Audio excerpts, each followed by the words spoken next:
رسول پاک صلی اللہ علیہ وسلم احساس والے نبی ہیں، اور احساس حضور نے امت کا کیا، احساس والی زندگی گزاری، ہر لمحہ محبوب پریشان رہے۔ یہ تھوڑا عرصہ پہلے ڈاکٹر ہارون صاحب مسلمان ہوئے ہیں، اور ابھی انہوں نے 2-3 کتابوں کا انگریزی میں ترجمہ کیا ہے، اور بھی کچھ کتابوں پہ وہ کام کر رہے ہیں۔ ہالینڈ کے رہنے والے ڈاکٹر صاحب ہیں۔ توجہ ہے میری بات پر آپ عزیزوں؟ ڈاکٹر صاحب کہتے ہیں کہ میں نے یہ سنا تھا کہ مسلمان دہشت گرد ہیں، یہ بم بلاسٹ کرتے ہیں۔ تو میں جہاں لفظ اسلام آتا تھا وہاں سے میں تھوڑا بچ جاتا تھا، پیچھے ہٹ جاتا تھا، لیکن میرے مزاج کے اندر یہ بات شامل تھی کہ میرے اندر اللہ نے بڑا انسانیت کا جذبہ رکھا ہوا تھا۔ تو میں ایک تنظیم قائم کر رہا تھا، میرا خیال تھا کہ ایک ایسی جماعت بناؤں کہ جو پوری دنیا کے اندر اسلام، توجہ ہے میرے عزیزوں کی، کہتے میرا خیال تھا ایسی جماعت قائم کروں کہ جو پوری دنیا میں لوگوں کی خدمت کرے اور بغیر امتیاز کے کرے، اسلام والوں کی بھی اور غیر مسلموں کی بھی۔ لیکن مجھے بڑا دھچکا رہتا تھا کہ مسلمان سخت گیر قوم ہے۔ میں نے بہت ساری جماعتوں کا منشور اور دستور منگایا، اور میں نے کہا میں اپنی جماعت کا دستور لکھوں گا تو پہلے ذرا سارا میں مطالعہ کر لوں۔ ڈاکٹروں کا ٹیبل ہوتا ہے، اس کے اوپر شیشہ لگا ہوتا ہے، نیچے وہ جو چیز ضروری ہوتی ہے وہ رکھ لیتے۔ کہتے ہیں کہ مصر کے مولانا صاحب آئے ہوئے تھے ہالینڈ کے دورے پر، اچھی انگریزی جانتے تھے، تو کسی وجہ سے علیل ہو گئے۔ میرے پاس وہ آئے اور انہوں نے دیکھا کہ میں انسانی حقوق پر کچھ لکھ رہا ہوں، کام کر رہا ہوں، تو وہ دیکھ کر کے مجھے کہنے لگے کہ ڈاکٹر صاحب آپ کوئی تنظیم قائم کر رہے ہیں؟ میں نے کہا ہاں۔ تو کہتے انہوں نے ہلکا سا ٹچ دیا، زور نہیں دیا، اور ویسے بھی جو ہلکی بات ہوتی ہے وہ ذرا دل میں جلدی بیٹھ جاتی ہے۔ کہتے ہیں ہلکا سا ٹچ دیا، کہنے لگے اگر کبھی موقع ملے تو میرے نبی پاک کی بھی سیرت پڑھ کے دیکھیں، بس ہلکی سی بات، اور وہ جملہ چھوڑ گئے۔ اعلیٰ حضرت فاضل بریلوی علیہ رحمہ نے لکھا ہے ضروری نہیں کہ تم جو کہہ رہے ہو وہ منوا کے اٹھو، لیکن میسج ضرور چھوڑ دیا کرو۔ جب انسان کے ذہن میں بات ہوتی ہے یہاں سٹاک ہوتا ہے جب بات کا، تو جب وہ کام کرنے لگتا ہے تو ایک دفعہ وہ بات سامنے ضرور آتی ہے، کہہ دیا کرو۔ انہوں نے کہہ دیا کہ ڈاکٹر صاحب ایک دفعہ حضور کی سیرت بھی پڑھ لیں۔ کہتے ہیں میرے ذہن میں بات بیٹھ گئی، مصروف آدمی تھا، زیادہ تو نہیں میں مطالعہ کر سکتا تھا، لیکن میں ایک دن 10 منٹ گھر میں ملے تھے تو میں کمپیوٹر پہ بیٹھا، اور میں نے کہا کہ انگریزی میں جو کتابیں حضور سید عالم صلی اللہ علیہ وسلم کی سیرت کی ہیں ان کو ذرا دیکھتا ہوں۔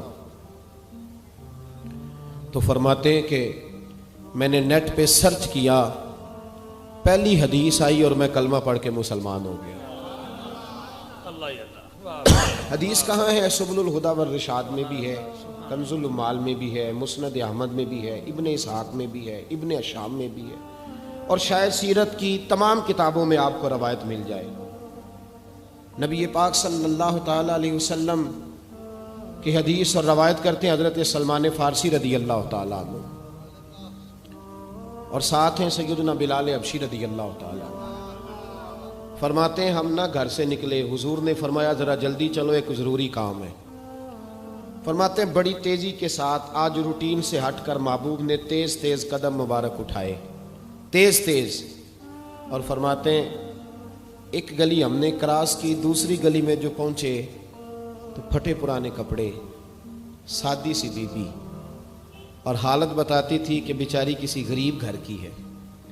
وہ سڑک پہ کھڑی تھی اور رو رہی تھی۔ میرے کریم رسول نے فرمایا بلال اسے پوچھو کیا مسئلہ ہے، کیوں روتی ہے؟ تو حضرت سلمان عرض کرتے ہیں میں نے کہا حضور میں پوچھ لیتا ہوں، آپ جائیے، کام بڑا ضروری ہے جو نکلیں، میں معلومات کرتا ہوں۔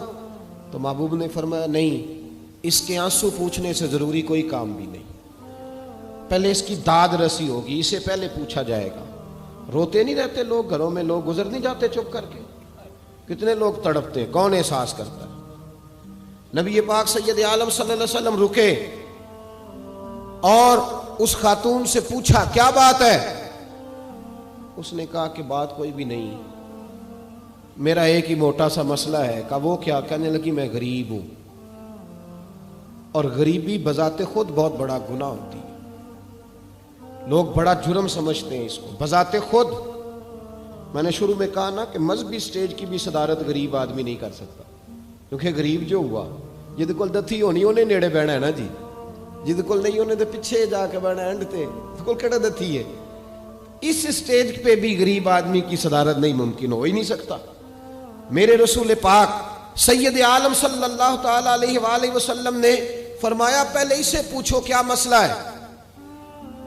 وہ کہنے لگی میں غریب ہوں، بوڑھی ہو گئی ہوں، ساری زندگی غلامی میں گزاری ہے، تیل لینے آئی تھی 5 دینار کا، بوتل میں تیل بھروایا ہے، اور اب بوڑھی ہوں نا تو کمر درد کرتی ہے، پیر پیچھے موڑا ہے تو میں گری ہوں، تیل زمین پی گئی ہے، اب زمین تو واپس نہیں کرتی، لیکن واپس جاؤں گی تو ایک یہودی عورت کی ملازمہ ہوں، وہ درے سے مارے گی، کھال ادھیڑ دے گی، میں بڑی پریشان ہوں، اب نہیں مار کھائی جاتی، ہڈیاں بوڑھی ہیں، قربان جاؤں۔ حضرت بلال کو حضور نے حکم دیا، فرمایا دوڑ کے گھر جا 5 دینار لا۔ فرماتے ہیں 5 دینار لائے، تیل خرید کے دیا، وہ پھر رونے لگی۔ فرمایا آپ کیوں روتی ہے؟ اس نے کہا بتایا نا غریب ہوں، غریب کا جرم کوئی نہیں ہوتا، لیکن پیس دیا جاتا ہے، پھر بھی مار تو اب بھی پڑے گی، اب کیوں پڑے گی؟ تو عرض کرنے لگی محبوبہ مار اس لیے پڑے گی کہ دیر سے کیوں آئی ہے۔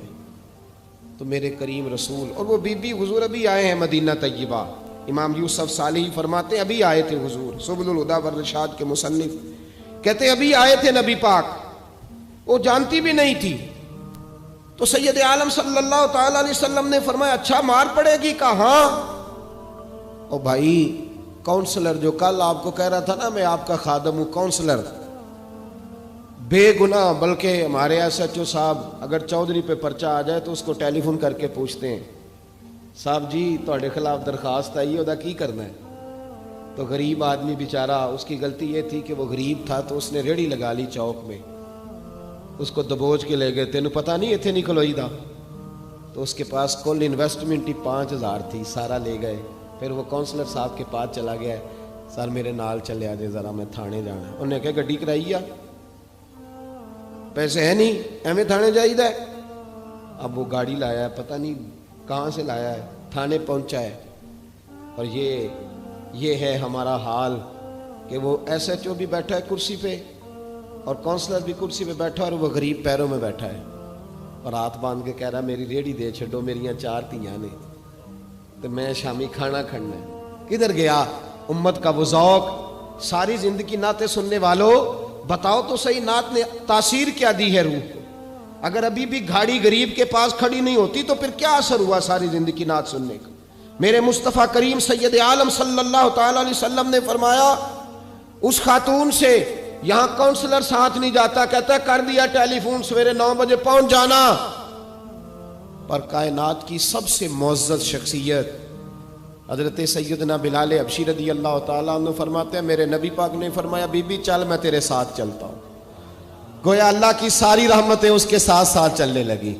اور آگے آگے نہیں، ساری کتابیں پڑھ لو، وہ پھٹے پرانے کپڑوں والی بی بی آگے آگے اور اللہ کے کریم رسول پیچھے پیچھے، ساری گلیاں اس نے پھرائی، مدینے کی صحرا آ گیا، ایک دروازے پہ دستک دی، سے مالکن آئی، وہ بی بی بعد میں کہتی ہے میں بھی بڑی ڈاڈی تھی، طاقت ہی نہیں تھی میرے سامنے کو کھڑا ہو سکے، لیکن جب میں باہر نکلی تو میں نے نور کے حالے میں لپٹی ہوئی ایک عظیم ہستی کو دیکھا۔ فرماتے محبوب کے گورے چٹے رنگ کے اوپر کالی زلفیں اور محبوب پاک کی مقدس آنکھیں جب تک بات کرتے رہے نظریں زمین پہ جھکی رہی۔ شرم و حیا والے رسول نے بڑے میٹھے، بڑے دھیمے، بڑے خوبصورت لہجے میں کہا، بریلی کے امام فرماتے ہیں نیچی نظروں کی شرم و حیا پہ درود، بڑے دھیمے لہجے میں فرمایا تیری نوکرانی ہے تیری؟ عورت کہتی ہے میں تو حضور کے جلووں میں محو ہو گئی کہ سادگی میں اتنا حسن میں نے دیکھا ہی نہیں، تیری نوکرانی ہے؟ کہا ہاں۔ تو میرے محبوب نے فرمایا بیچاری کی غلطی کوئی نہیں، اسے مارنا نا، اس سے تیل گر گیا تھا، نیا خریدتے دیر ہو گئی، رو رہی تھی تو میں سفارش کرنے آیا ہوں۔ وہ خاتون کہتی ہے کسی کی نہیں مانی تھی، پر محبوب کے جملوں میں تاثیر اتنی تھی، ککھ سواد نہیں مشری اندر، اساں کھنڈا بھی چکھ ڈٹھیاں، انہاں ساریاں شیواں نالوں گلاں سجن دیاں مٹھیاں، فرماتے ہیں نبی پاک صلی اللہ تعالی علیہ وآلہ وسلم نے فرمایا کچھ نہ کہنا. کہنے لگی نہیں کہتی، میرا وعدہ رہا، کچھ نہیں کہوں گی. اب میرے حبیب نے پھر نظر اٹھائی اور اس غریبنی کی طرف دیکھا اور فرمایا تو اگر کہے تو میں جاؤں، تو اگر کہے تو میں خود بھیک دیں، خود ہی کہے منگتے کا بھلا ہو، تو اگر کہے تو میں جاؤں. اس نے خراج پیش کیا تو چند آنسو گرائے. کہنے لگی محبوبہ جیسے بندہ نوازی.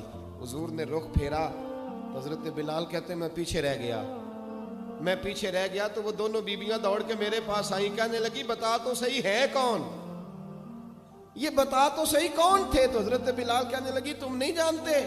جناب بلال فرمانے لگے یہی تو ہیں جنہیں اللہ نے سچا رسول بنا کے بھیجا ہے. بیبیاں دوڑ کے آئیں. کہنے لگی محبوبہ دروازے تک آئے ہو تو خالی تو نہ لوٹاؤ، مہربانی فرماؤ ہمیں بھی کلمہ پڑھا دو.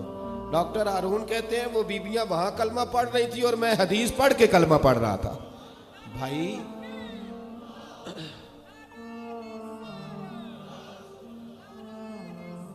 اگر دولت احساس ہے نا پھر تو زندہ ہے. جو زندہ ہوتا ہے اس میں لچک ہوتی ہے، جو مر جاتا ہے وہ اکڑ جاتا ہے. اگر زندگی ہے تو پھر احساس ہونا چاہیے. اگر تیرے اندر زندگی ہے تو پھر احساس ہے، اور اگر تیرے اندر احساس نہیں رہا نا تو پھر زندگی زندہ دلی کا نام ہے. مردہ دل کیا خاک جیا کرتے، احساس سے مروت پیدا کر. تھوڑا سا دائیں بائیں بھی دیکھیں، تھوڑا پلٹ کر بھی دیکھیں کہ کہیں آپ کی ضرورت تو نہیں.